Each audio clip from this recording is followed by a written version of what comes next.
بسم اللہ الرحمن الرحیم۔ آج ہم مولانا الطاف حسین حالی کی جو کتابیں ہیں ان کے سن اشاعت اور ان کتابوں کے بارے میں جانیں گے۔ پہلی کتاب تھی ان کی مسدس حالی، 1879 میں یہ شائع ہوئی۔ حیات سعدی 1886 میں شائع ہوئی۔ یادگار غالب 1897 میں شائع ہوئی۔ یادگار غالب جو تھی وہ انہوں نے اپنے استاد محترم مرزا غالب کی حیات پر لکھی ہے، سوانح عمری ہے ان کی۔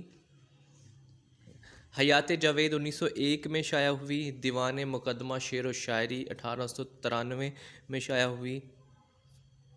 مجالس النساء 1874 میں شائع ہوئی۔ شواہد الالہام 1872 میں شائع ہوئی۔ تریاق مسموم 1868 میں شائع ہوئی۔ مولود شریف 1864 میں شائع ہوئی۔ رسالہ منطق 1854 میں شائع ہوئی۔ مرثیہ غالب 1869 میں شائع ہوئی۔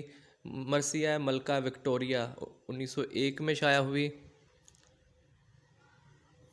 اور مرثیہ نواب محسن الملک 1907 میں شائع ہوئی۔ تو اس ویڈیو میں اتنا ہی۔ مزید ویڈیوز دیکھنے کے لیے اس چینل کو سبسکرائب کریں۔ اللہ تعالیٰ آپ کا حامی ناصر ہو۔ اللہ حافظ۔